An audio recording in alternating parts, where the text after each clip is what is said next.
Man, we got a guest in the studio this afternoon, and it's Ryan Christopher. Ryan My Christopher. goodness. We're so blessed to have him here. All right. So let me do a brief intro of who Ryan is so the people know. We know him. They don't know. It's a good dude. Right.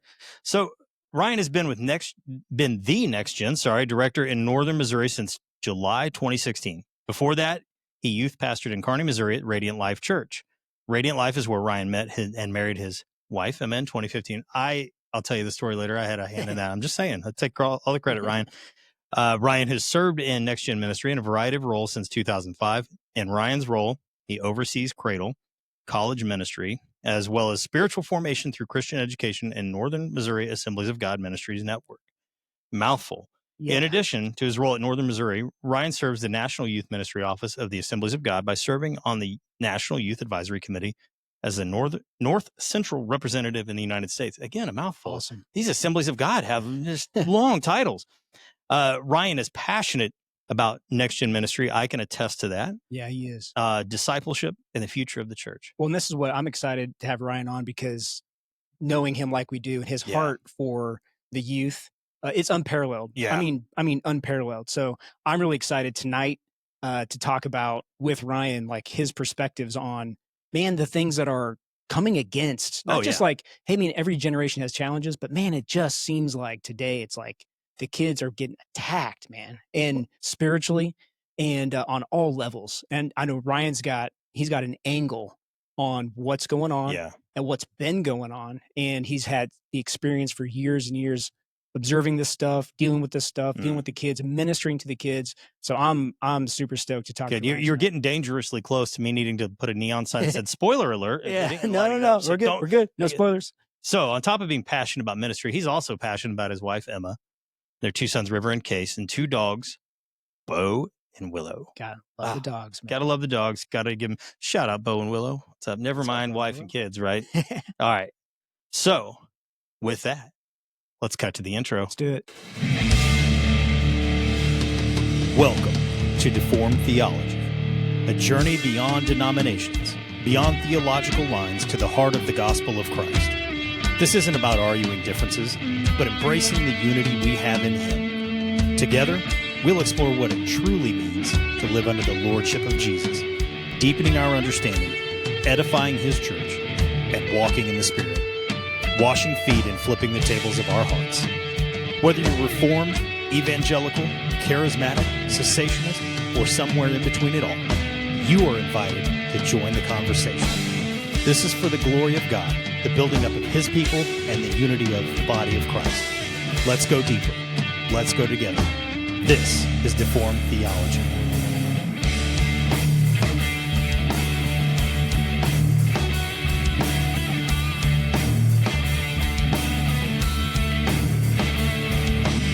Welcome to Deformed Theology. Oh my gosh. Again, what an intro. What an intro. All right. We are joined today by Ryan Christopher, as we said there. Ryan, how are you, man? Great, man. It's a busy season. We're headed into our camp season. So, I'm going to start work on Memorial Day, and I will not take a day off until July 12th. I gotta be selfish and tell you that this has been a real strain on our friendship through the years because I don't see you for most of the year. No, man. So before we get way too serious, all right, I have to take credit because I was at an unnamed tire shop that hasn't donated money or sponsored us, so they don't get a shout out.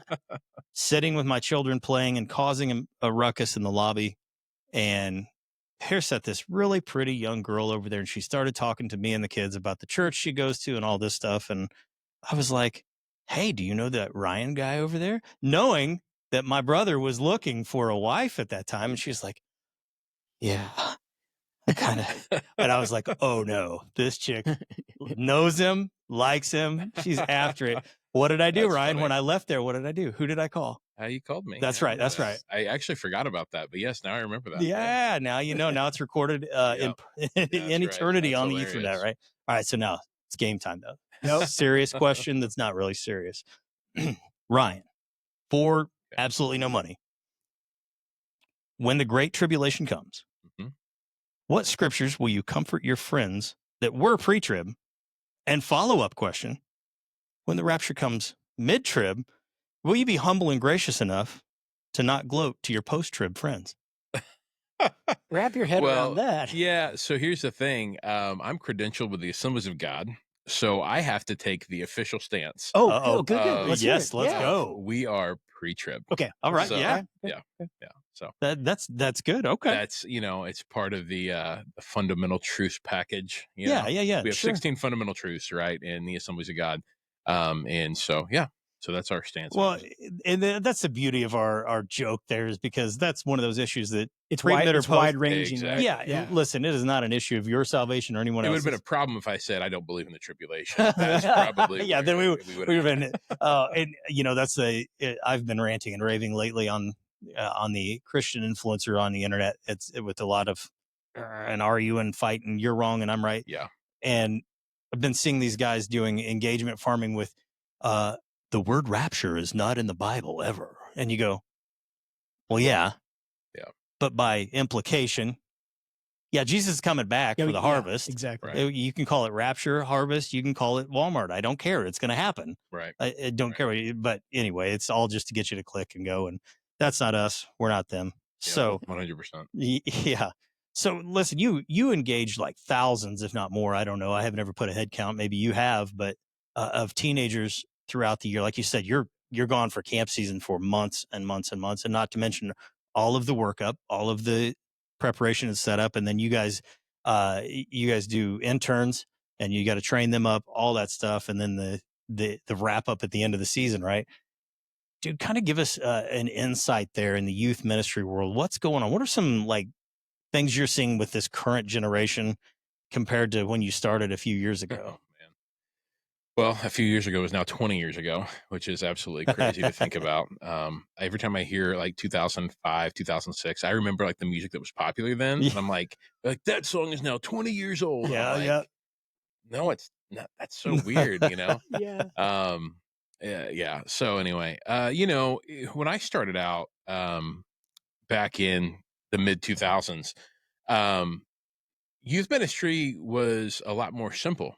Yeah. I remember when I was an early youth pastor. I mean, even when I was at Crescent Lake, we could put on a huge event, do a bunch of giveaways, say we're giving away an Xbox, give away free pizza, and 300 kids would show up. Yeah. I mean, that's just how it was.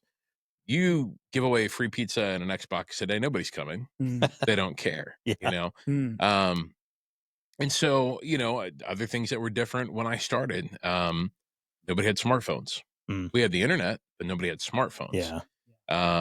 Social media had really just started firing up. Right. Facebook was founded in 2003, but nobody really started getting on Facebook till about 2005, 2006, when all of our grandmas got on, and like 2010, then it was like the youth moved off of it. Right. But then came Instagram. So, so those are some things that, I say that to say youth ministry was done a certain way, I really think, through the 90s and early 2000s.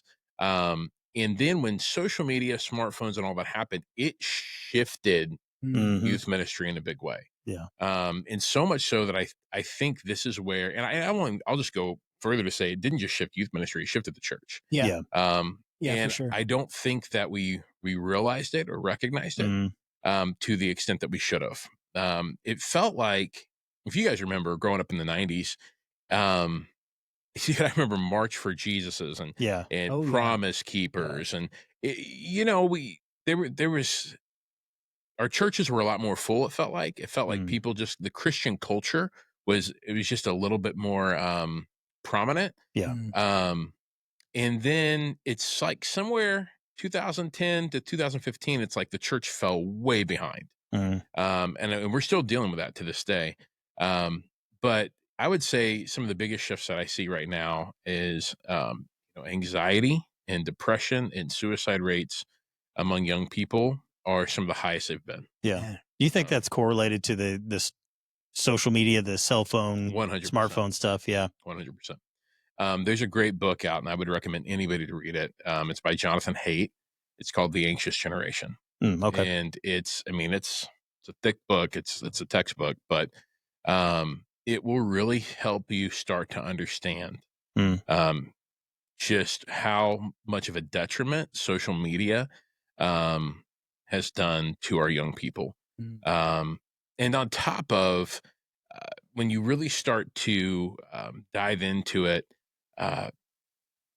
young boys, we'll talk about young men, teenage boys. We're seeing anxiety and depression rates among teenage boys in levels that we've never seen before. It's always kind of, young girls have always kind of dealt with this a little bit. Yeah. But now we're seeing that begin to climb with young boys.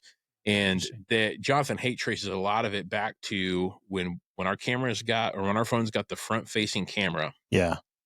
And Instagram came out. That's when things started to change. Yeah. Because the currency became likes and follows. And so you'll see it. You'll see a young girl post a picture on Instagram. And if it doesn't get the amount of likes that she thinks it should get, that's how she's based her self-esteem, and she'll take that post down. Oh, so then she feels like she's devalued simply because her post, right, isn't getting the reaction. So then she devalues herself. Right? 100%. And you know what, all that, like we said, we've been harping on this the past couple episodes of just like, dude, the hatred amongst Christians on social media. Yeah.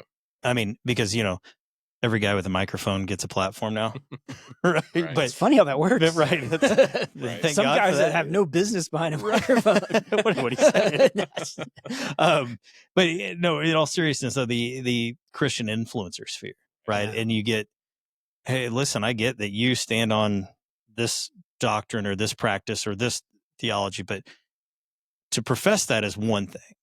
To come across as I'm better than you and you because I'm right and I know better, man, that's a modern day Pharisee, right? Like you're refusing to listen to Jesus because you're right. You're right. But anyway, I didn't mean to hijack that from the youth stuff, but no, and we saw probably the climax of that in 2020. Pandemic, we saw the church begin to turn on each other, right? It was vax, no vax, mask, no mask. And then it was also an election year. Yeah. And so Facebook was the most toxic in 2020 than I had ever seen it. And it didn't help. There were more people on it because everybody was at home. Right. And so, man, and I just feel like in a lot of that where the church is just fallen behind in some of these areas, but it's affecting our young people. And, the other thing we can kind of spin off of this, but the other thing I think that affects especially young Christian kids today is TikTok theology. Oh, yeah. You have... Expound. Yeah. Yeah. You have, well, just like you said, everybody with a microphone has a platform. Yeah. Yeah. So you get these people that want to jump on TikTok and talk like they're a theologian or a scholar, and they have zero Bible training. Sure. They just have a thought and an idea and something they heard.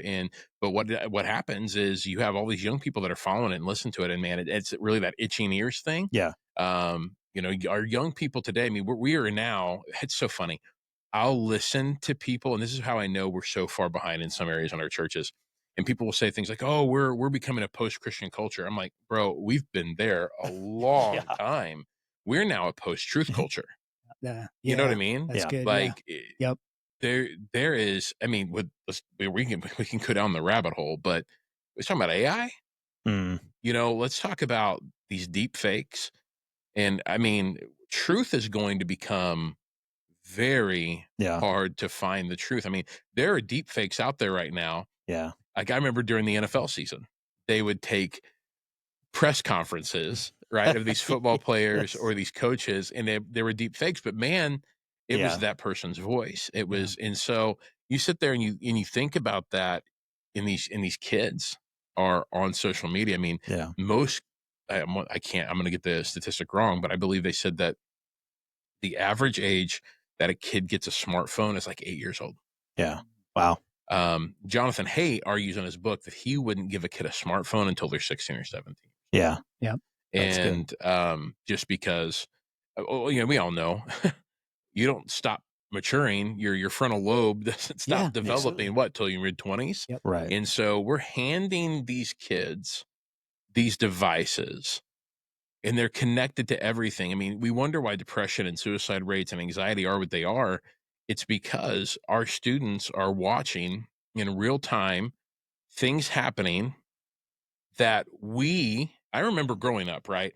If we wanted to see what's happening on the other side of the world, you got 30 minutes. It was the world news, Yeah. right? From like 5:30 to 6. Yeah. And if you caught it, you caught it. And if you didn't, you didn't. Or it was a newspaper. Right. That was the only Right. time you knew what was going on in the Read world. about it a week later. Now, these kids can now live stream Yeah. mass shootings. They can live stream beheadings. Yeah. And we don't think that's messing them up. Dude, Yeah. it's messing them up. Well, and you know, so talking like the AI and stuff with the deep fakes and things, it just makes me think instantly Revelation. Mhm. And you know, the Antichrist is going to come and do things that look profound and miraculous and all these things, and all the more reason that we need to be grounded and rooted in the Word of Christ. Right. Know it, understand it, be prayerfully approaching it, but also makes me appreciate men like you with the passion for ministering the gospel to the young people, because it's I've been in youth ministry enough to know that youth ministry is rough. It can be a challenge. Currently, like our youth ministry at Crescent Lake it's a smooth sailing breeze right now, thank God, because we got a lot of hungry kids, and it's not once upon a time. And you remember these days, I felt like a bouncer in there trying to help. It was like, what's in your backpack, kid? What are you doing? Right. Why are you trying to fight here? Did you bring drugs here? Really? Right. Like what? Yeah. So we've got it. Let's say we're blessed right now, and I'm grateful for that, but it attests to the work that Pastor Ethan is doing as well with the youth, and that you and Pastor David before that were doing. And man, so thankful and grateful for men like you that it's like a NICU nurse, right? You go into a NICU with kids and you go, I could never do this. And you see these like special nurses that just have that. Youth ministers, same way. Let's say this, the ones that are true, faithful in the Word and in the Spirit, youth ministers, man, appreciate you guys. And it's such a blessing, not just to us, but to youth ministry as a whole, because we need it. And the more we talk about this stuff, we go, yeah, man. Yeah. It's much needed. So I was, Ryan, when you mentioned like Promise Keepers and March for Jesus earlier, and of course I'm flashing back to the 90s and stuff, and you know, being in my teen years and growing up and stuff. And I would run this by and see for your input, but thinking back to those days, you know, and I think you kind of alluded to this maybe, but I'd like to hear your thoughts on it. You know, there was the church, it seemed like the church had, whether it was programs or whatever, it's like, here's what we're doing, you know, and then they made space for the young people to come. Everyone's going to come do the same thing, you know. Like I remember being a young man and my dad and you know, men here and young boys here going to Promise Keepers, man. Yeah. And it wasn't like, okay, this wasn't like hyper tailored to teenage, you know, young men. It was for teenage young men, young adults, old men. It was like, if you're a man, here's what we're doing. Come with us. Let's all do this one thing together. And of course, Promise Keepers was just one example of that. Yeah. But it seemed like we had more of those. I don't know if you want to call it like a rallying point or something, but it's like, let's all do this. And I just wonder, do you think, like you talked about the smartphone and the kind of the culture now, do you think maybe we've lost some of that corporate cause type of a push in the church? Do you think that it maybe has become too individualized or anything? Or what are your thoughts on that? Yeah. I have lots of thoughts. I think that what you're talking about is I remember those times as well. I remember being 12 years old going to my first Promise Keepers, or 11. Maybe I was 11. I know I wasn't old enough. And they said, go ahead. Stuck in the bus. Right, yeah. The old white and blue bus. Oh, yeah. So, I remember. but I also remember, do you remember, I think it was your dad and my dad that were running the men's ministry at the time. Yeah. And they would have these men's groups all over the church meeting in homes. And I remember begging my dad to be a part of it. He's like, no, son, you can't be a part of it. And so I would sit on the top of the stairs and put my ear against the door just because I want to know what the men were talking about. So I think there's a couple things at play. Again, this is just my opinion. I think that our ministries have become too siloed in the church. You have, you know, obviously kids ministry, youth ministry, but at the same time, I want to be really careful here because I'll offend some people. One of the ministries in the church that I really don't like is a young adults ministry.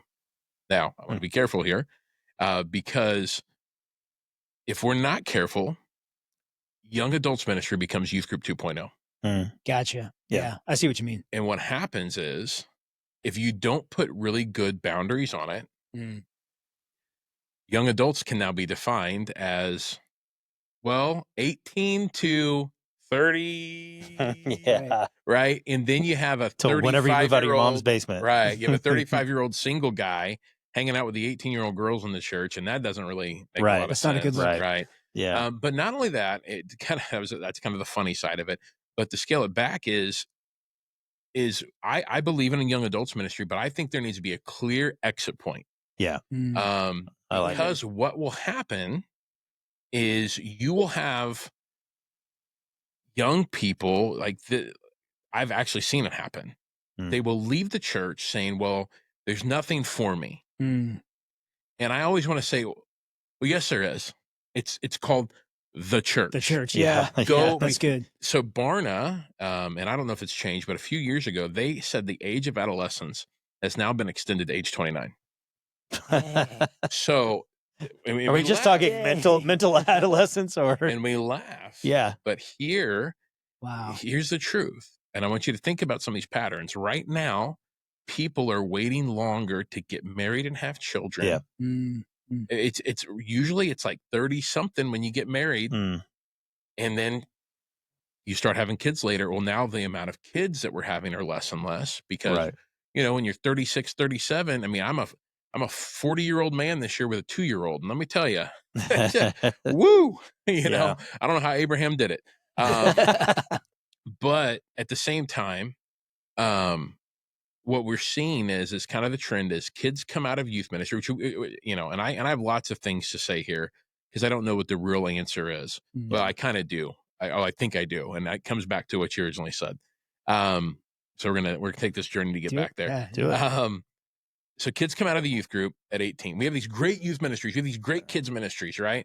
And they come out and they're like, well, what do I do on a Wednesday night now? Yeah. I go to big church and and then quickly you start to see, I mean, how many 18-year-olds that graduate that don't go off to college are actually staying and plugging into the church. Yeah. And usually what we say is we do one of two things. They either leave or we default them to become youth sponsors. And that's not the healthy thing either. Right. Not every college kid should be a youth sponsor. Right.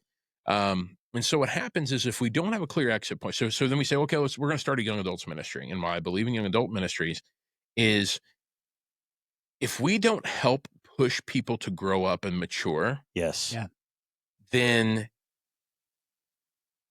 you'll never see young men raising up and becoming the men of the church. Right. They'll just be in this weird limbo of like, well, I'm a young adult. It's like that failure to launch thing, right? 100%. Like it's like I'm loaded, it's time, but it's just nothing's gonna, And a lot of things that we're seeing is college is almost becoming high school 2.0, except for they can drink and they can have party. They can do all these things that they weren't able to do. They have freedom. They're away from mom and dad. But what we're seeing trends is that they will come home from college after their 4-year degree and they move right back in with mom and dad. And then they'll stay at home with mom and dad. Yeah. Hold on. Time out. My kids. No. Well, my daughter is more than welcome. Oh gosh, there it is. But they'll stay at home with mom and dad until 28. They'll actually have, I've heard stories of people, 28, 29-year-old men who are making more money than their parents living in their parents' home. Yeah. Saving up money to do all these things. Oh, it's free rent. It's free that. And it's like, it's just delaying. So what a lot of what we went through at 18, 19 years old, they're not experiencing until 28, 29 years old. Yeah. Okay. Now, how does that have to do with anything that you said? What I think has caused this problem is a lack of true discipleship. Yeah. Come on. Everybody, we like to use the word busy. We're all busy. But what happened in the 90s, I remember the men in our lives, they didn't care if we were with them. It was like come follow me as I follow Christ. We were having father-son campouts, and I remember there would be boys in the church who didn't have dads. There were men in the church that would be like, hey, just come on the camp out with me. I don't have, my son's grown. And because discipleship, here's what I think happened is we relegated discipleship to programs. And that's not discipleship. Right. Discipleship is doing life with people. And so where I see some of the biggest issues in the church is we actually started cutting all the areas where discipleship was happening. The majority of churches do not have Sunday school anymore. The ones that were holding on to it, it went bye-bye in COVID. Now there's still a few out there that still do, and I love to see it. Sunday night services are gone. There are now churches that are cutting their midweek service. I've heard about that a lot recently, even here in town, getting feedback from people that have just started here at Crescent Lake and saying, well, it's hard to find a church that has a Wednesday night service. And now I heard that. Really? Like, what? Really? Yeah. And it's like, And so it's bizarre to us because, we've always rolled midweek and with Sunday school too. But I guess we're old fashioned in that regard. But it's like, wow, you're really... the idea that there's not a lot of options out there, like there's not a lot of churches out there doing stuff midweek. And I'm sure maybe they're doing like, cell groups or family life groups or whatever. Options, they dice up a different way, but that mold doesn't fit every family. You got young kids. It's hard to maybe do, like those cell groups and things like that, Right. So let me see if I've got the formula right. Cause I like this. This is good. Like, different age level ministries, not necessarily bad. I like the clear exit point idea and like a transitional phase. Like it's almost like you need a sponsor. Like he's leaving the young adults ministry to come downstairs and he's going, what do you do? Well, you grab one of the guys that are down there on Wednesday and go, hey man, come sit with me. And let's do that. But it all is rooted in discipleship. 100%. Because if they're not discipled in kids' church, which looks way different than youth ministry, which looks different than young adults, and it's not about just keeping their attention, right? Because we all know kids and teenagers, short attention spans, especially now. It's back to the cell phones and all this stuff, right? It's like if you don't, hey, up here, shiny object, right? They're gone. But it's not about keeping their attention as much as building within them the character of Christ, the heart of Christ within them. That way they can transition up and flow into. But you mentioned there's kids without parents doing it, but those of us Christians that have our kids at home, be intentional with your kids. Yeah, absolutely. You don't count on public school to train them and teach them. You need to do some of that. Don't count on the Sunday school teacher to train them up in Christ. You need to do most of that. Like that's your job. Do it. And don't neglect it. And then see, because how many of you families have you known that you're like great Christian parents and then you watch a kid run astray as they hit high school, college, and they never come back to church? Well, why is that? Man, I don't want to cast stones at anybody, but there's a lot of thought. The kids got to make their own decision at some point, no matter what you do. Sure. So let's be fair there. But yeah, man, if they be intentional, that's the best you can do. They're going to make their decision at one point. Be intentional with your kids. So 100%. I mean, the statistics are there. The number one discipler of a student is their parents. Yeah. I mean, that is who disciples the most. And so when you have kids that are coming to church, that they're not in a Christian home, they're already behind the 8 ball. Yeah. And so this is why I say, I mean, Titus, right? This is where there is a huge need for men and women in the church it's so funny when I hear people say, well, I'm too old to do youth ministry. I'm like, dude, these kids need more moms and dads than ever before. Yeah. Yeah. Because what you said even about Christian homes, and like I said, I've been in youth ministry for 20 years. I have had so many conversations with parents over the years who would come into my office and basically say things like, you're the youth pastor, you figure it out. And it's like, but these are Christian people in the church. And it's like, no, dude, like I'm here to support you. I'm here to help you, resource you the best I can. At the end of the day, your dad or your mom. And, one of the things that I have seen, and I continue to see it as the issue, is we deem so many other things important than church. Listen, you're not going to find a bigger sports fan than me. I mean, I'm in 8 fantasy football leagues in the fall because I have a problem, right? I get it, right? Yes. I mean, it's Royals season right now. It's Royals, baseball right now, and I'm there. I'm a big Celtics fan. We're hopefully gonna repeat this year. Anyway, but sports have become God. Yeah. Yeah. And when mom and dad take little Jimmy out of church to do the tournaments on the Sundays, Yeah. and he's not attending church, I'm telling you, what we do in moderation, they will do in excess. That's so true. And if it's not a priority to us, it's not going to be a priority to them. Yeah. That's it. And so, you can miss it. Well, what happens is during tournament season, dude, you'll miss 6 weeks of church. Yeah. And the next thing you know, we all know it's hard to get back into that routine when you just missed. And then all of a sudden, we've wanted little Jimmy to get the scholarship and go pro, but what we should be concerned with is, man, I want my son to go pro. What's most Jesus? Yeah, that's it, man. You know what I mean? What's important? Eternity, right? Right. That hits close to home. April and I have been walking through those waters right now with the boys in competitive league soccer and stuff. And, team's great, coach is great, love them. They do a great job. And, and they're trying to pull a program together and all that stuff. I get it. Yeah. But, when it comes around, hey, we're scheduling, games at, 9:30 Sunday morning. And, we finally had to just be really, really clear in our communication. Like, look, dude, we go to church, right? And love the show, but this is what our family values. And if that means you're going to be missing 2 players on a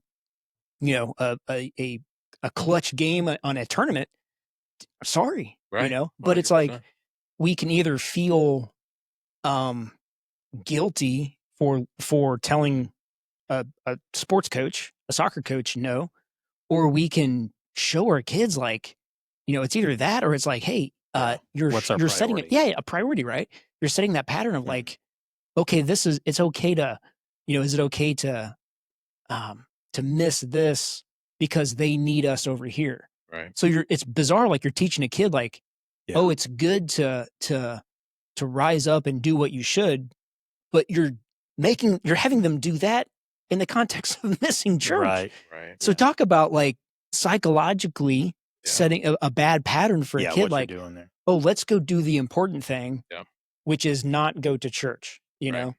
And, but man, it is a lot of pressure for parents to be like, no. Yeah. Right. And some more than others, some people really struggle to say no. Right. Some people have no problem with that, but it's a line that we have to, especially in this generation, because everything's moving so fast. Right. Parents have got to say like, dude, on this day, man, we're in church, we're worshiping Jesus and we are fellowshipping with our brothers and sisters. And because I talk to my Sunday school about this often. It's like, guys, look, there are believers in the earth that do not have the freedom to come to assemble together to worship the Lord, to study the word, to fellowship with one another. Right. They can't just go like, oh yeah, I'm going to go check out a church service today because it's illegal. Right. Yeah. Right. And for us to be like, yeah, I don't think I'm going to put value on this time at church. Let's go play soccer, dude. Right. Well, I mean, right. Think of the camel through the eye of the needle. Yeah. Right.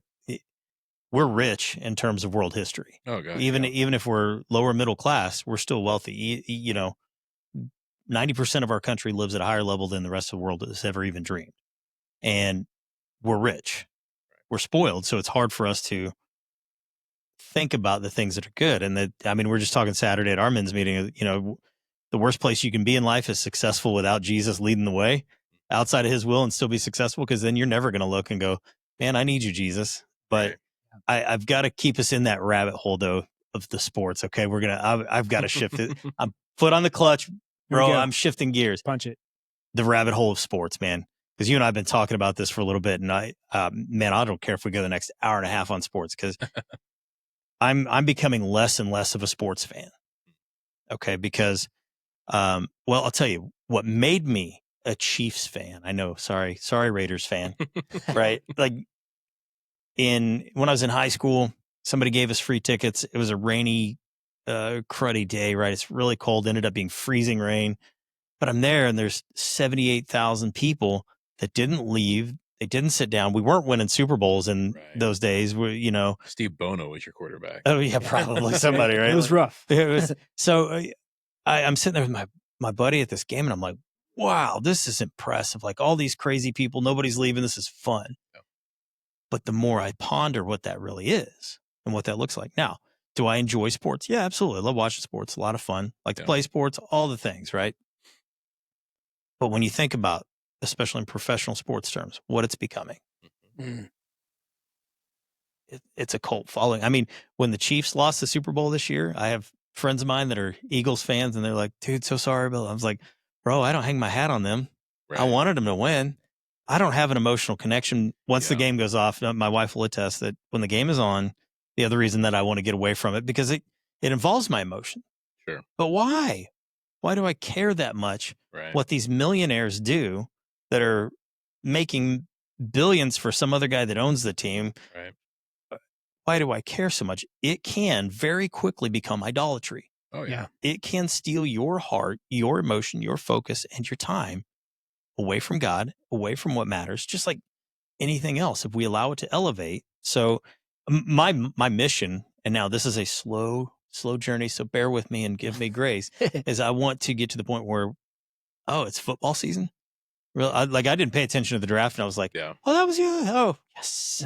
So it's like step one in the recovery process, right? Like, sure. I don't want to care. I mean, we're going to go to a Royals game next week. Sure.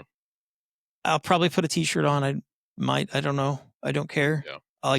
I could probably name a couple guys just because they've been there a while or whatever. Sure.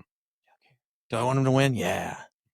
But I said to say, like, there's too many of us. Even with kids sports, the same. Like you said, it's a slippery slope of like, well, it's just one weekend. And then, now we scheduled another game. We got another tournament. On top of the church thing, though, you see what it does to families. And you got families that are chasing kids to sports. They're spending tens of thousands of dollars a year to go and go watch little Johnny play 12-year-old whatever in another state. And to what end? Right. Like the reality is, I mean, sports parents, listen, the statistics of them becoming a millionaire from sports, slim to none. We'll just put it right there. I don't have it in front of me, but it's even them going to a D1 school. Yeah. Is not. Yeah. So, but the statistics on them getting there, having been pushed in sports, whether they enjoyed it as a kid or not, eventually that day will come when they're going to go, yeah, I don't like this anymore and I'm done. And you spend all that money. Oh, it's my investment. Put it in a college fund for them. Put it in a retirement fund for them. Do something more productive. But I don't know.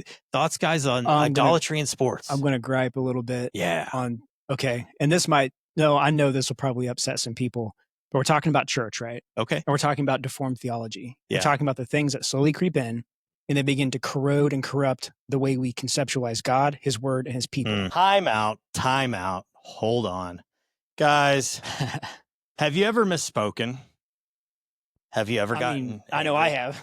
Yeah. Like, for instance... Well, you might notice that we're cutting into the middle of this video with our good friend, Ryan Christopher here. Great guy. Wonderful guy. Listen, the two of us got a little bit overzealous with some thoughts that were not... they're not wrong. Right. But we were coming across... The wrong way. Yeah, wrong way. A little harsh. Or we're coming... We ended up deciding we were coming across a way... that we didn't want to come across. Right. So we're self-editing, right? Right. Yeah. We're going to cut it out because we don't want to come across unloving and not in a spirit of gentleness. So with that said, guys, thanks for bearing with us. Enjoy. It'll happen again, I'm sure. And again, like, as we talked about already leading up to this episode too, it's like you got dogma, doctrine, theology, traditions, right? Yeah. Like what we're talking about now, it's like, this is like in the traditions. Yeah, like we're talking about church traditions thing. Yeah. It's stuff that doesn't matter. It's not going to affect your salvation. I'm going to have preferences. I'm sure, like, these are my preferences, man.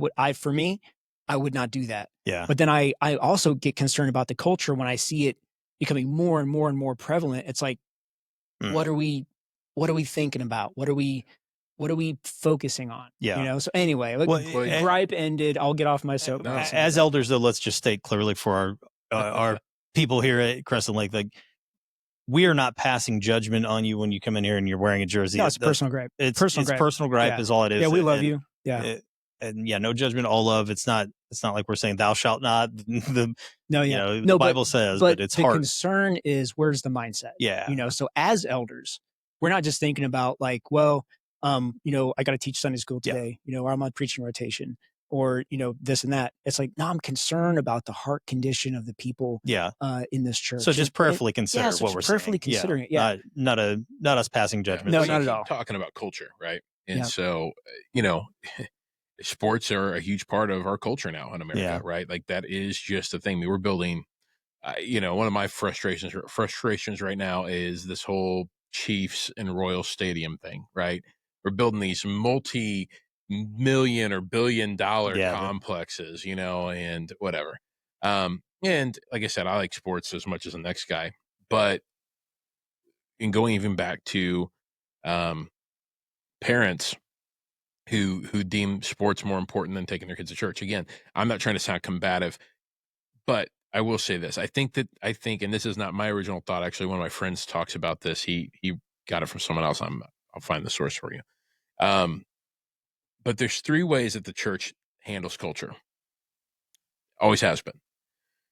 We attack it. We try to control it, or we try to ignore it. Yeah. When all in all, what our response should be is to redeem it. Yeah, that's good. It's our job to redeem culture. It's the church's job to redeem culture. So whatever that is, be it sports, be it, music or whatever. We can look at all these different things. Back in the day, back in, hundreds of years ago, the church actually influenced culture. Oh, yeah, 100%. You know what I mean? It was a cutting edge. Yeah. Yeah. The church influenced culture. Now it's like we've taken this back seat and we're playing behind, and you see it with students, right? And so, but let's just talk about how just some examples of, let's just use sex, because that's a great one to go to. Oh, great. Now I got to put the 18 and up explicit lyrics thing on this one. No, we won't go. No, go. Do it. But, in youth ministry growing up, I think all of us grew up in purity culture, right? Sex is dirty, rotten, and nasty, so save it for the one you love. Yeah. Right. Whether that was intended to be communicated that way, that's right or not. That's the way it came across. Yeah. And then you dive into the whole Jesus is my boyfriend stuff, and which is weird in and of itself. But so we had a couple ways we approach this, right? 1 month of the year in February, we'll do a dating series in youth ministry, but that's the only time we're going to touch it. Yeah. And usually when we touch it, we attack it, right? And we're attacking. And then the rest of the year, we ignore it. Yeah. Or we try to do what purity culture did, and we try to control it. Yeah. And in none of that are we redeeming it. Yeah. Yeah. And so we're not having these intentional conversations with young people that are dealing with this stuff on all kinds of levels. Yeah. It's so funny. It's like, it's so crazy too, the things that we have deemed like the great sins at different times. Like, for the longest time it was don't have sex, and now it's so not that anymore. Right. Like, I remember we'd walk around and be, quit no PDA, don't hold hands. Yeah. I don't, you can edit this out later, I guess, but I'm almost thrilled now when I see a guy and a girl holding hands. Right. Yeah. At least it's a clear signal. Youth group. Yeah. You know what I mean? You got your priorities right. And so we'll sit there and say, don't have sex with your boyfriend, don't have sex with your girlfriend. And a lot of times these kids are like, okay, not doing that, cool, but I'm doing all of these other really crazy things. Yeah. And it's because we dance around these things. We don't want to approach things head on in the church. And that's what I think has been part of it. So one of the interesting things, and we can, go down this rabbit hole if you guys want to, but where I alluded to it earlier when I talked about how somewhere we fell behind in the church. Yeah. There's really 4 ages we can talk about, right? And one of my friends does a much better job about talking about this than I do. But you had the agricultural age, right? And you were defined by who you were, right? And in the church, we did a really good job with this. who you are in Christ, your identity in Christ, right? After the agricultural age was the industrial age. Yeah. And you were defined by what you did. And in the church, we're really good about this because this is where you start talking about calling and what God's going to do in and through you. But then came the information age. And this is where I believe we fell behind because you were valued by how much you know. And wouldn't you know, during that time frame is when biblical literacy began to plummet. Yeah. And so this is what it's not about how much we know. But now here's what people still think, we're in the information age. We're not.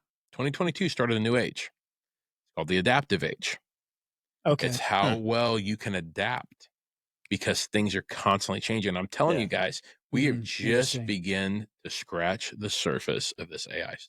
Oh, yeah. Yeah. And if we are not in front of this as the church, it's going to pose another problem. It's like it starts here. Yeah, right? yeah. It 100% does. And what's so funny is, like, again, it's different things. I hear people talk about, oh, we got to figure out how to reach millennials. I'm like, bro, that ship's done sailed. Yeah. It's so funny, but people talk about Gen Z and they get all freaked out. We're almost out of Gen Z in the youth ministry now. Yeah. 13-year-olds right now are Gen Alpha. Yep. 13-year-olds to kids now being born are now Generation Beta. I mean, they got to change that name. Yeah. But you know, Alpha's got a good ring to it. Yeah. Right. But you know, so and each generation's different. Yeah. But if we aren't careful, I mean, we did miss the millennials. You know, all of us, we're right in that Xennial, right? Where Sure. we take on a lot of the Xers, the jadedness, right? But we have a lot cynical of Yeah. Thick skin too, and you know. Yeah, but we have a lot of characteristics of millennials. But you know, millennials The gripe about wearing jerseys on Sunday Right. mornings and stuff. Just harsh people. I'm sorry, I love you. Wear your jersey. Right. But then you have Gen Z, which they understand and see things differently, and now you have Gen Alpha. And so, you know, Gen Alpha, I was reading a statistic just the other day, or an article the other day, that said Gen Alpha is going to be the first generation that's non-religious. No religion. They're also the first generation that will grow up in non-conventional or unconventional households. Wow. And so, and so I've got some theories, and I don't know if they're right or they're wrong. We hope, right? So we kind of bring this whole thing full circle back to smartphones too. Let's just go back to, you're a kid in the 90s, 80s and 90s. You go into your grandparents' house. I don't know about you. I'd always go to my grandparents' house. The TV was always on. Oh, yeah. No matter what time of day, that TV was on. Why? You ever thought about why? Well, my grandpa was a kid when all he had was the radio. Yeah. And they'd sit around and listen to the radio. Right? But then, so when the TV came out, I mean, it was like, big deal. Bro, yeah. This is cool. My dad talks about, he remembers when the microwave first came out. They'd all stand around and look at the microwave like, oh, this is amazing. Right? It was at that point he said, man, we're going to be having flying cars in the next 25 years. We're still not any there, day right? now. Right. Waiting for my hoverboard, man. Right. Okay, so, but for us, the TV's no big deal. Right. My TV only comes on when there's something I want to watch. It's not on all the time. The microwave's not a big deal. Think about it. I go throw my Hot Pocket in. Actually, I don't eat that crap. But you know what I mean? Like, I go throw something and then, you know what I mean? And I don't even think about it. It's not something because I always grew up in a world where there was a TV and where there was a microwave. Yeah.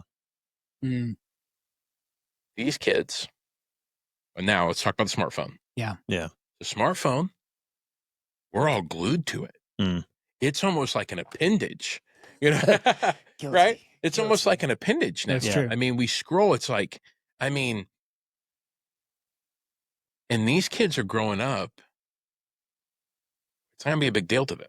Right. What I'm hoping happens, and there have been some early things out there that said that Gen Alpha may, like the younger Gen Alphas, may begin to reject technology. Interesting. I hope so. Wow. Because I'm praying for that or a solar flare. I don't know. Right. Can you imagine?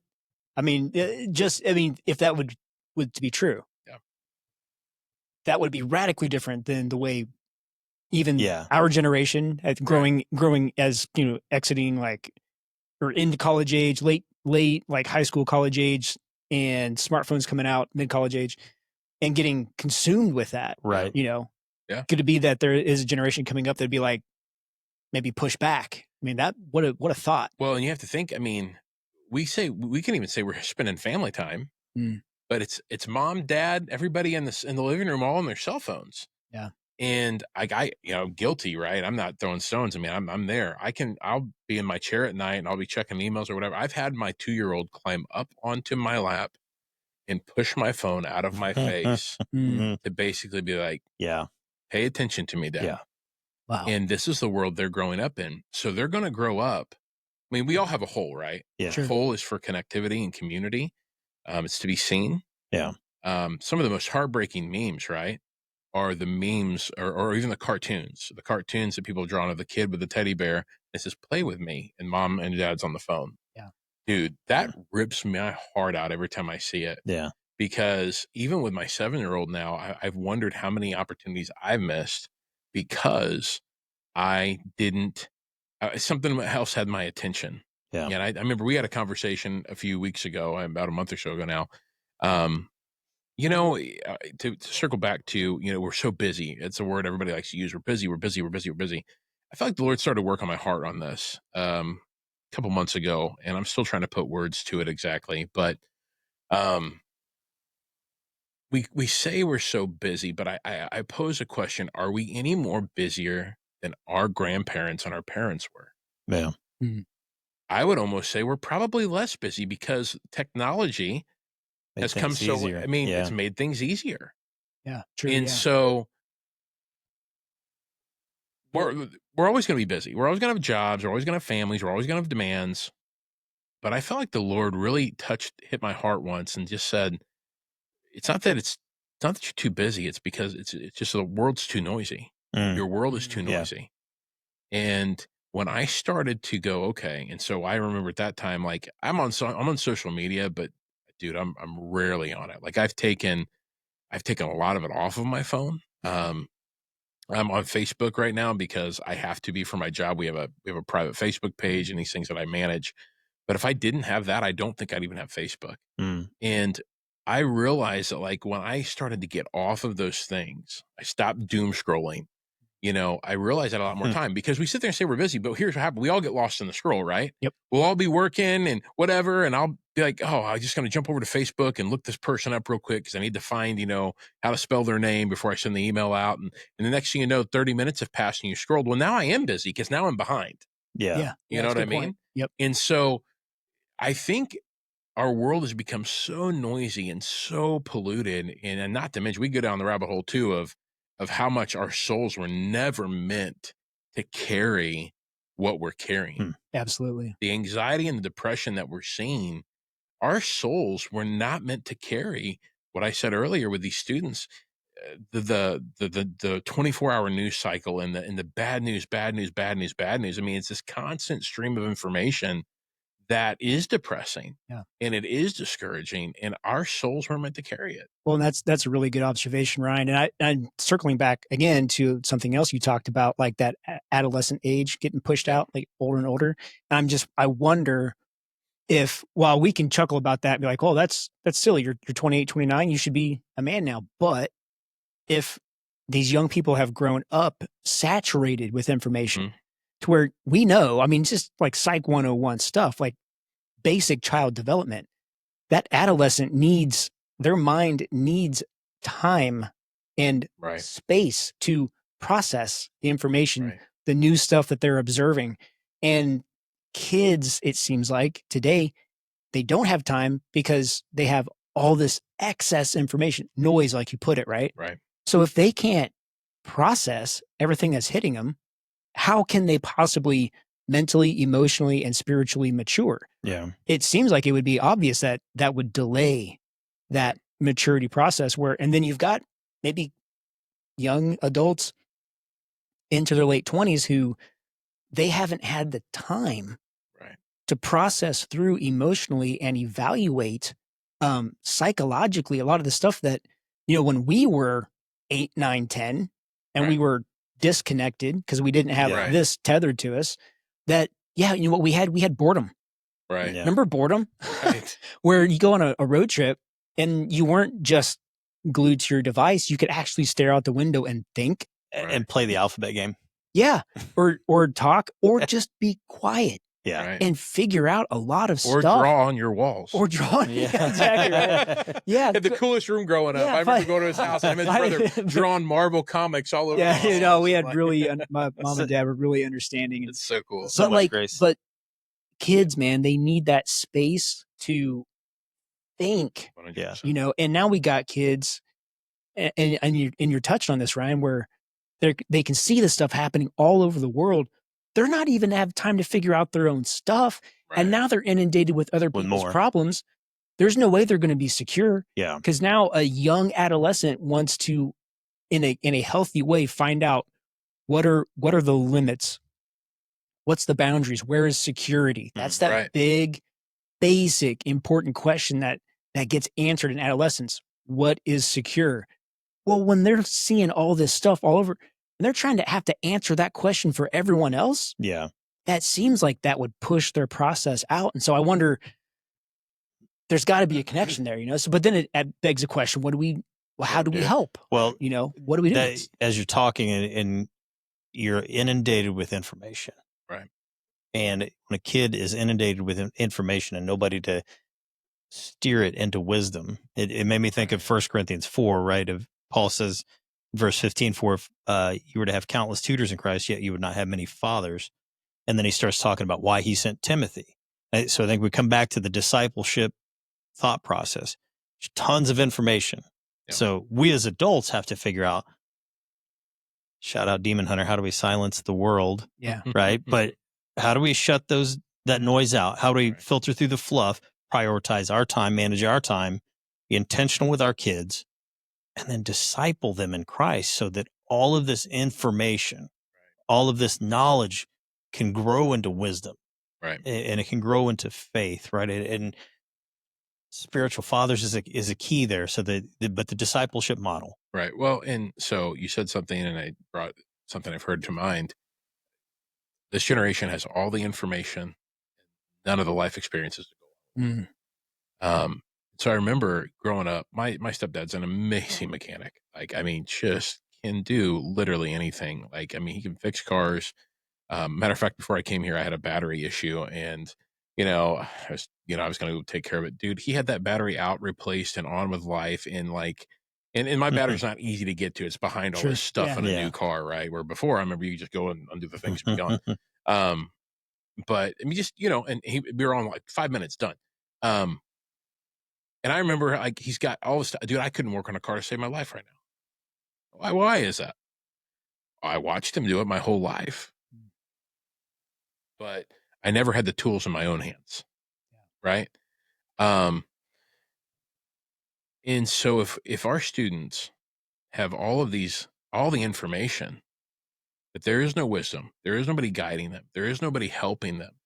And so I have people ask me, right? Okay, well, because if you really think about it, up to this point, it's kind of been a depressing podcast, right? Because we've talked a lot about all of the issues, but we could redeem it really quickly. I think there's a couple of things we have to really pay attention to. I think about in Judges, where it says that Joshua and all of his ancestors had died. And it said a generation grew up that did not know the Lord or the things that he had done for Israel. How does that happen? Yeah. I mean, let's talk about the things that he did for Israel for just a quick minute.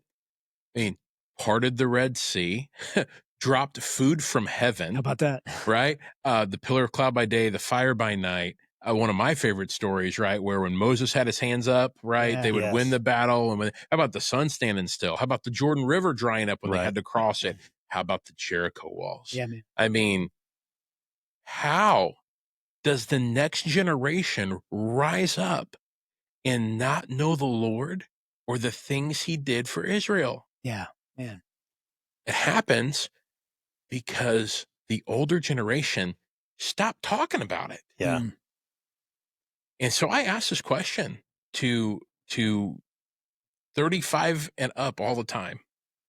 When was the last time you shared your testimony with someone younger than you? Yeah. When was the last time you told someone younger than you what God has done for you? Right. As right now where I'm at in my life, my priorities have shifted. I know you guys are a little bit different phase of life than I am because you got kids that are older. We're old. Speak for yourself. We're all about the same age, but you guys just got to it quicker than I did, right? Brian's being nice. He's calling us old. Yeah. But I am clinging to people right now that have adult children that love Jesus. And I go, I just want to know what you did. Yeah. Can you teach me? Because that's my greatest priority right now, is that when my kids turn 18, that they love me, they love Jesus, and they love the church and the ministry I'm a part of. Yeah. If that's it, I don't care what they can do. They can do whatever they want to do with their lives and their careers, as long as those three things are good. Yeah. I'm going to feel like I did something right, but I want them to love Jesus. And so, but that's across the board. These young men, these kids that are 22 years old, 18 years old, 15 years old, 28 years old, they are hungry for someone who's older than them to just sit down with them and tell them their story, just to sit down and have coffee with them. But we get in our heads, oh, well, I'm not cool enough. They don't want to hear from me. They don't think I'm the old fat guy. You know what I mean? Like, they don't, I mean, that's sometimes how we process it. Yeah. But I'm telling you, man, like, that's what this generation's hungry for. They're hungry for connection. I remember a few years back, I was watching youth camp, and, it was 2019. We had the best year ever at that point. Financially, numerically, I mean, overall was a really good year, and I left not happy. I left that camp season frustrated, and it didn't help that COVID was the next year, because I mean, that year almost did me in, because I was wondering, what have we done? Have we missed this? Something's not connecting, and here's why I said that: because at the end of the week, we don't do this anymore, but we would always ask, how many kids feel like they got called to ministry this week? And about 800 students at that time, only 8 students had raised their hands. Now, listen, I don't believe that every kid should be called to ministry, Right? But it sure as heck has to be more than 1%. In that room, there has to be more than 1%. And so it made me go, okay, what's happening? There's something shifting here. I don't know. And we could talk about, we stopped talking about the call of God and all those things. But we made a shift. When we came back from COVID in 2021, I said, hey, we're gonna go out on a limb. I remember we'd go to these revival services and conference services and camp services. Those would be 3 and 4 hour services. Back camp services when I was a kid, dude, if you were out of there for 1 o'clock, holy cow. Now these kids are done.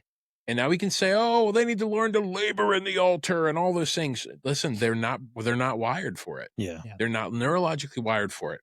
So what we quickly said is okay, we're going to do 25 minutes of worship. We're going to do 25 minutes of speaking, tops.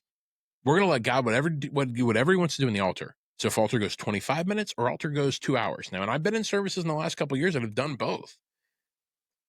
But we shifted the focus from that to small group time. And I remember when we took this risk, everybody thought, well, that's not going to work at camp. I'm like, it may not. I'll tell you right now, though, we had been in 2 weeks of camp for 57 years. When we shifted this, the next year we went to 3 weeks of camp. This year we're at 4 sold out weeks of camp. And we're seeing this happen, because here's what happens at a week of camp. Again, I'm a huge advocate for camp. A kid gets away from the noise, right? Yeah. But then you get them in small groups where we're very intentional about what we do with small groups. It's not just some college yahoo that gets to go do a small group. It's the youth pastor, and he's intentional with the sponsors that he's bringing into that. And they get to sit, whether it's in their dorm room or whatever, and they get to hear that person who's 10, 15 years their senior and learn from them and ask questions. Yeah. Hey, something weird happened to me at the altar today. I kind of spoke in a language I didn't understand. Well, instead of staring up your bed at night going, and the enemy's right here going, that was fake, that was fake, that was fake. Or your friend that knows nothing. Right. Oh, hey, the microphone, sorry. Now they get to sit in real time and process that with their youth pastor, their shepherd. Yeah, that's great. And so, okay, so when we talk about what is the answer, man, I think you have to get back to the basics. It has to be discipleship again. Yeah. It has to be not a program.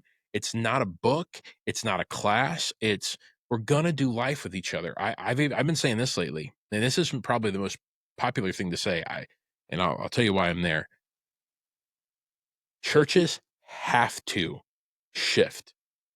We are at mission critical at this point. Mm. And why I say that is ministers in the U.S., the average age is now 60 years old of the minister in the United States. It's the average age. Wow. In 1992, you know what it was? 35? 44. Okay. Close. But 16, now that Yeah, average age has now been pushed 16 years in Wow. 30 years. Okay. Here's the frightening statistic. Ministers across all denominations right now in the United States of America, ministers under the age of 35. What do you think the percentage is? 2. You're close. 3? 3.2. Wow. Dang. That's a problem. Here's why it's a problem. Yeah. And this is why I say we're mission critical. Boomers are retiring when they can. That's another thing we've not seen in ministry before, because a lot of people didn't save for retirement, or they opted out of Social Security or whatever those things were, and so they couldn't. But all the boomers did. They saw the mistakes of the older generation, and so when they can retire, they're retiring. Yeah. 68, whatever. Right now, we're dealing with something across, and it's not just in the AG. We're dealing with something called the youth pastor crisis. There aren't any. If a church loses their youth pastor, there's no one to replace them. They'll call me. Up until 2020, I was receiving 3 to 4 resumes a month. Since 2020, I think I've received 2 resumes. Our colleges aren't producing ministers anymore. Yeah. They're just not there. And so a pastor will call me and say, well, hey, I need a youth pastor. And I'll say, get in line. Because they aren't there anymore. And so if the ministers under 35 is 3.2%, it doesn't take a brain surgeon to understand if the boomers are retiring, what's going to happen. Pastor crisis today, in 10 years from now, there's a pastor crisis. We're going to shutter the doors of over a third of our churches across America because there will be nobody to pastor churches. Yeah. And it's something we have to address right now. And it starts in discipleship. Yes. So let me ask you this. Do you think that, because I have a son that's 22, he's getting married in a few weeks here. Buying a house is an impossibility right now, right? The interest rates are not bad, but the prices never came down where they need to be. It's not like it once was. So with the youth pastor crisis, I think it's related to, you're not going to get rich in ministry. Right. And if you are, we need to question ministry maybe, or see what you do with those riches to balance that out there. But yeah, do you think that's related, the financial aspect of it? I definitely think that's part of it. I think there's a couple things at play. Yes.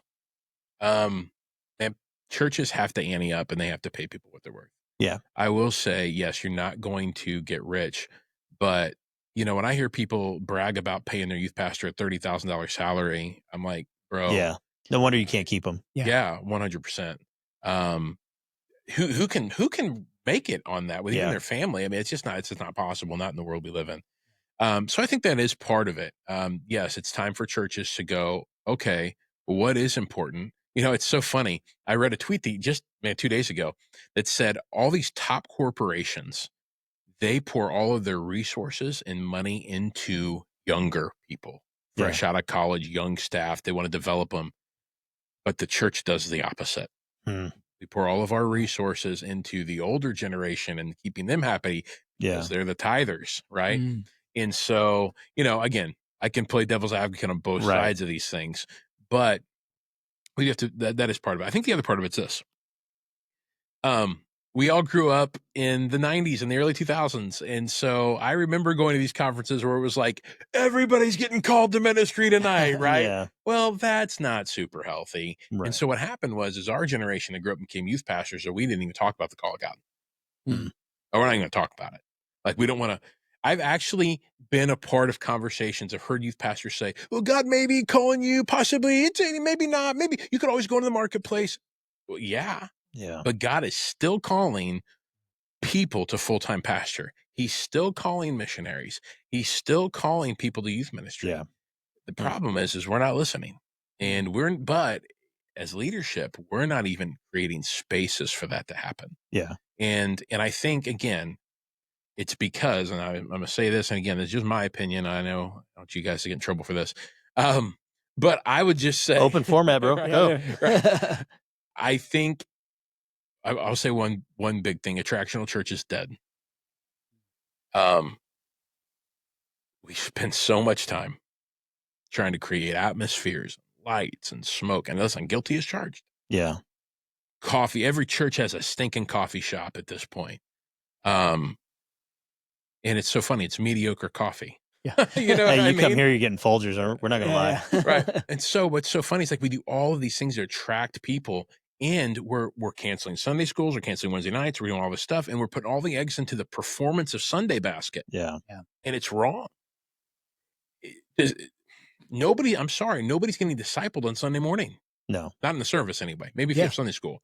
But in the service, it's not happening. Yeah. Because we've also done whatever we can to make it as short as possible. Right. Which, okay, again, I'm not throwing stones. I'm just being observant. I mean, I'm in 90 different churches throughout the year. Right? Yeah. We're just trying to get people in and out the door, in and out the door. But what's happening? Nobody's being discipled. We wonder why people are flaky. We wonder why there's not life change happening. Well, because church is what happens Monday through Saturday, not what happens on Sunday morning. Right. Sunday morning should be a byproduct of what's happening Monday through Saturday. And if you're actually doing what you're supposed to do as a church Monday through Saturday, your Sunday mornings will explode. We'll need to build new buildings to hold everybody because of the community and the actual disciple. I mean, it's a first century church. Yeah. And so that's what I say. I don't think the first place you should ever invite somebody is to church. If you're witnessing to a friend. Oh, that's an internet hot take, and I love it. Yeah. But you should. Spicy. You shouldn't invite them to church. You should invite them to your home. Yeah. But that's messy. And that requires time. Yeah. And we're too busy. Yeah. Discipleship is messy. Yeah. I mean, the other question I ask is, when was the last time you had somebody in your home that was 10, 15, 20 years younger than you it's not a family member? Yeah. It's the last time that, we want to complain and throw stones at the younger generation and say, well, they don't know how to do nothing because all they are is on their phones. And, well, are we teaching them how to work with their hands? Are we teaching them how to work on cars? Are we teaching them how to be carpenters and all of these things? And, well, no, I don't have time for that. Well, then you don't have time for discipleship. Listen, where we're at in the church right now, as I said, we're mission critical. Like, we don't have time not to do this. And if we don't quickly turn this ship around, I don't know. I don't know where we're at in 20 years from now. Yeah. I do have hope, though. Yeah. That Generation Alpha and Gen Z, they're open to the gospel. They really are. But they can smell a fake from a mile away. If there's one thing I'm super glad that's gone away as a celebrity Christian pastor, I mean. Oh, you haven't been on Instagram in a while. Oh, I've been on that. What I'm saying, they're still out, but it's not the apex. Right. Back in like 2014, 2015, it was all like, you know what I mean? They were everywhere. And everybody was trying to copy them and be like them and all of that. And now this generation's like, bro, I don't care. No, it's fraudulent looking, right? And there's, I say that because I've been venting to him about some of the Instagram celebrity Christian influencer people. And there's some people I want to get on for that very reason. From appearances, it looks like you're fake as a $3 bill, right? It looks bad. I hope your heart's legitimate. I really hope your faith is real, because then you look at their number of followers and you look at the size of their church and you go, wow. But let me tie a neat little bow on all of it, because I think we've kind of hit all of the areas of, like, at the ground level, the discipleship, and whether it's in your own home or you're in ministry in the church, it has to be real and raw and messy, just like you said. Like, it's not just Sunday morning or even Sunday school. Yeah, good discipleship, but that's not all of it, right? The mission doesn't stop there. Whether it's small groups or one-on-one stuff, there has to be that. But you hit on something with asking questions, like with being able to ask the older generation questions. And that back to what Paul said about spiritual fathers, right? We need those spiritual fathers that were discipled up. So it's a process and it's a cycle. So we need to be pouring into the younger generation, building them up in the faith, allowing them to ask those questions. And honestly, so man, we've been giving Ethan a lot of shout outs lately. So lately in the youth group here at Crescent Lake, Pastor Ethan went to a deal of, here's our QR code, scan it. You got questions about the Bible, about faith, about all these things, ask them. And you know what? We're going to preach on that. We're going to talk about it. We're going to answer your questions. So he's had David come up and share, which was awesome because I planted a question for him on Sasquatch or Bigfoot or the Nephilim. The Nephilim. Yeah. So, and then I help out there anyway, but he's rotating us through there to let them. I think it's a better way to do church. Especially Wednesday night and youth group, things like that, a format. And the Sunday school I do for the teen boys, I've told them from the get-go, that's my format. Right. If I'm rambling on and you don't get it, just go, yo, hey, what? Ask the question, because I promise you 7 other guys around you are going, what? It's not going to be a dumb question. Let's ask it. Let's talk through it and process through it. And if it's beyond my understanding, man, I'm going to go find for you either someone or somewhere that we have that resource. Right. But we have to be open to that process of like, ask the question, learn. Yeah. I mean, church has been built for the consumer. This generation, they're not as big of consumers as we were. Yeah. They're producers. They want to be involved in the process. Same with Gen Alpha too. They want to be involved in it. And a lot of times we overlook them. We think they're too young or they're this or that and the other. Man, I'm like, hey, let the kids get in the sound booth. Let the kid get behind the camera. Let the kid be a greeter or an usher. I mean, I'm not saying, let them preach every week, but start to allow them to be involved, because the other thing that happens is they begin to take ownership. They begin to feel like they belong, and everybody's looking for community. So I would just say, we got to wrap up, but a couple things to really make it easy is, number one, you have to proclaim truth. Yeah. This generation's hungry for truth. They really are. And the more we dance around it, the more they get turned off on it. We think that if we dance around truth and we won't offend them. I found out that they're okay being offended as long as you're okay with them asking lots of questions. Yeah. And so you better be on your game. But I've offended so many young people throughout the years, and I find out that as long as I'm continuing to be open and honest and transparent, that's a big deal. Dude, I think the days of pastors getting up and pretending like their lives are perfect and shiny and they're gone. Those days are gone. I remember when we went through what we went through with my oldest son, I was raw. And honestly, I used Facebook at that time as almost like a personal journal, yet partly because people wanted the updates, and I got so sick of it. Like, people would message me and call me, and people meant well. So I would just start word vomiting on Facebook to want to update people, but it helped me.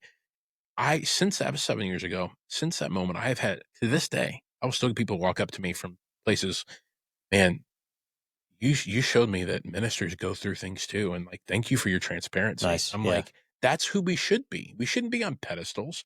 We put our pants on the same way. And the only thing ministers have is we're just going to get judged more harshly. Right. Right. Yeah. And so put your pants on the same way everybody else does, and just get in the dirt with people, but proclaim truth. Number 2 is, be a disciple maker. Like, do life with people. Like, get in there, get them involved in your world. I remember a friend of ours, Jarrett Sykes. Dude, I remember he loved to skate, and he would take his skateboard down to the skate park, and he was discipling dudes on the skate park. And it was so cool to watch. I don't know if he still skates or not. I know he's gotten old like we've gotten old, but he's gotten older than us. Yeah, it's true. It's true. We love you, Jarrett. But you know what I mean? Like, and I still think he follows. I mean, but even then, like, I shout out to Jarrett again, because he still posts a lot about, he's a truck driver for the place that he works, and he talks about all these different people he's discipling, going in and out of these stores. He cares about them. He's doing life with them. He asks them questions, right? And he cares about them. It's not this, fakeness, right? And then the last thing is man, just don't give up. Yeah. Don't give up. And I circle back to what I mentioned earlier. One of my favorite stories in the Bible is when Joshua, who is the next generation, was in the battle. Moses, right? As long as he kept his hands up, they would win. And you remember, he was getting tired. We're all going to get tired. I've not found the fountain of youth yet. Camp is getting harder and harder and harder every year that I do it. So what happened is Aaron and her, they brought him a rock to sit on. He sat down on the rock, but what did he do? He still kept his hands up. Yeah. I think there's a lot of things to learn here. Number one, 3 things. Older generation, you don't want to give up, rest, but stay in the fight. Keep covering the younger generation. Yeah. Keep praying for them. Keep believing in them. Stand beside them. They'll win if you don't give up. Number 2, you got to have your family to do that, right? Aaron was his brother. He leaned on his brother, right? And his brother helped him hold his hands up. And then his friends helped him held his other hand up. So we need friends. We need our family. And the next generation needs us to keep them covering. And we need to rest. We need to rest when it's time to rest. But I think that, man, church is easy and discipling is easy. If you take all the formulas out of it, we try to formalize it for so long and try to fit it into a program, and it's just not worked. And now this is where we're at. Yeah. And we can turn the ship around, but it's going to take some real effort, some real awareness on our part to do it. It's funny. I don't know how many more years I have in Next Gen ministry. Yeah. I don't know that I'll be the 75-year-old youth pastor that I thought I was going to be. My heart is shifted in some areas, but my heart will always be the future church. And if I'm honest with you, is all of us should always care about the next generation. Yes, absolutely. Because the next generation doesn't just mean young people. Really, we're the next generation of the people who are 50 and 60 right now. Yeah. Yep. And really, our next generation is Gen Z, but Gen Z's next generation is Gen Alpha. And as long as you live your whole life telling your story, this is what God has done for me. I go back to one of my favorite verses of Psalm 78:4. I will proclaim what God has done for me, right? For generations. That's the paraphrase version, right? That I will tell of what he's done. And I think that's it. We can't stop talking about what he's done for us. Yeah. Tell your story, your testimony in Christ. So good, man. Yep. Ryan, do you have a website that people can check out the ministry that you guys are doing? Yeah, you can go to nomonextgen.org. That is our website. I actually went through a big transition right now, so we have a new admin, and so I've had to pick up a lot of slack. There might be some outdated stuff in there. I've tried to stay on top of it. These pictures are for 77. But yeah, if people are interested in the camps that we run, you can go there as well. We run 4 weeks of youth camp, 2 weeks of kids camp. It's awesome.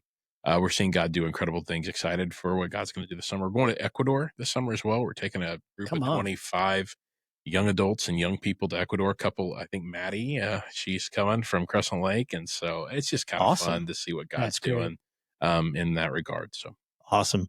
Ryan, thank you so much for coming and joining us here. It's been so much fun. We appreciate it. Guys, that's a wrap for this episode of Deformed Theology. Thank you so much for tuning in. Click the subscribe and follow button. I can't say it enough. We're trying to build this thing, trying to have some more fun. Tune in next week. Appreciate you guys.